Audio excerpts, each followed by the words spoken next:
2024 లేదా 25లో డిగ్రీ లేదా బీటెక్ చదివారా? సాఫ్ట్‌వేర్ జాబ్ కోసం ఎదురు చూస్తున్నారా? అయితే కోడ్ జ్ఞాన్ 100 డేస్ కోర్సులో చేరండి. జాబ్ సాధించండి.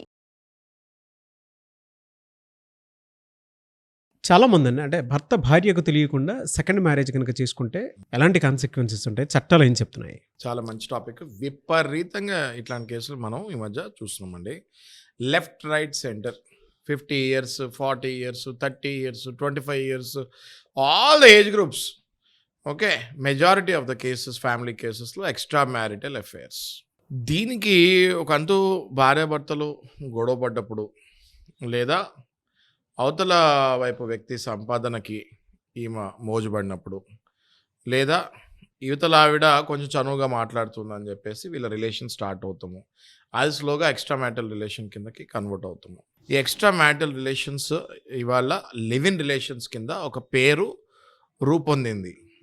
They staying in live in. Nagaraj గారు ఒక ఇంట్లో ఉంటూ ఇంకొక ఇల్లు తీసుకొని అందులో డైరెక్ట్గా లివ్ ఇన్ ఉంటున్నారు. ఇంక ఇప్పుడు అది పెళ్ళి చేసుకున్నా చేసుకోకపోయినా ఆల్మోస్ట్ ఒక ఇంటి కింద ఒక షెల్టర్ కింద ఉంటున్నారు. చాలామంది ఏంటి అంటే పెళ్ళి చేసుకోలే కదా, నేను లివినే ఉంటున్నా కదా. చట్ట ప్రకారం మీరు పెళ్ళి చేసుకోకపోయినా కూడా ఒక షెల్టర్ కింద ఏళ్ల తరబడి నివసిస్తుంటే అది ఆల్మోస్ట్ వివాహం కిందకే వస్తుంది. ఓకే, అప్పుడప్పుడు అది వివాహం కింద కన్సిడర్ చేసి దాన్ని బైగమి కిందకి కూడా మనము దాన్ని కన్వర్ట్ చేయొచ్చు. జస్ట్ బైగమి కేసు పడుతుంది కదా అనేసి వీళ్ళు చెలరేగిపోయి నేను లివ్ ఇన్ రిలేషన్ ఉంటున్నాను, నేను పెళ్లి చేసుకోవట్లేదు అంటున్నారు. కానీ కరెక్ట్గా ఆ కేసుని గనక కరెక్ట్గా తీర్చిదిద్ది జడ్జిమెంట్స్ పాతవన్నీ తీసి రీసెర్చ్ చేసి ప్రాపర్గా వెళ్తే లివ్ ఇన్ రిలేషన్ కూడా 6-7 ఏళ్ళు ఒకటే షెల్టర్ కింద ఉండి పిల్లల్ని కూడా గనేస్తే ఇంకా అది జస్ట్ ఒక పెళ్ళి ఒకటే చేసుకోరు తప్ప rest all is called as marriage only. So ఇట్లాంటి వాళ్ళు ఎవరైతే బాధితులు ఉంటారో ఆ కేసుని చాలా జాగ్రత్తగా డీల్ చేసి ఈ సెకండ్ది ఏదైతే వీళ్ళు పెళ్ళి కానీ పెళ్ళిలాగానే రిలేషన్లో ఉంటారో దాన్ని పెళ్ళి అని ప్రూవ్ చేస్తే 100% అది బైగమి కిందకు వస్తుంది. బైగమి సెక్షన్ 494 ఉండేది ఐపీసీ, ఇప్పుడు అది బిఎన్ఎస్ కన్వర్ట్ అయింది. 7 నుంచి 10 ఏళ్ళు శిక్ష పడే అవకాశం ఉంటుంది.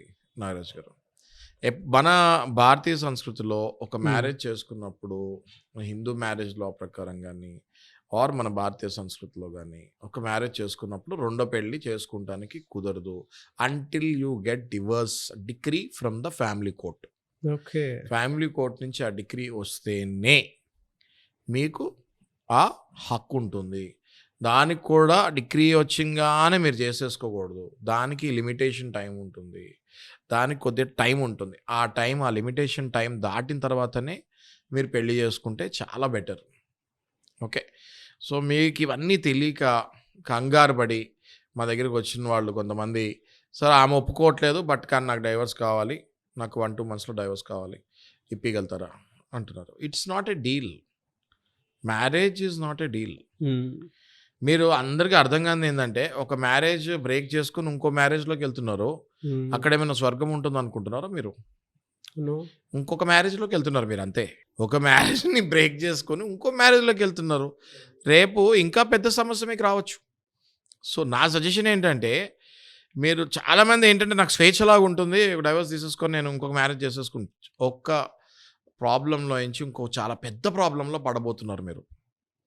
ఓకే, నా సజెషన్ ఏంటి అంటే కౌన్సిలింగ్కి ఒక 3 to 4 times కోర్టులో కాకుండా బయట మీ పర్సనల్గా మీ ఇంటి పెద్దవాళ్ళు కానీ లేకపోతే ఒక ప్రైవేట్ అడ్వకేట్స్ కానీ వాళ్ళతో కూడా కౌన్సిలింగ్ తీసుకొని ఎక్కడ మీకు డిస్కనెక్ట్ అవుతున్నారు అన్నది చూసుకొని ఆ డిస్కనెక్ట్ పాయింట్ని డిస్కస్ చేసుకొని దాన్ని మళ్ళీ కనెక్ట్ చేసుకొని మీరు హ్యాపీగా ముందుకెళ్ళాలని నేను నాలాంటి అడ్వకేట్స్ కోరుకుంటాము.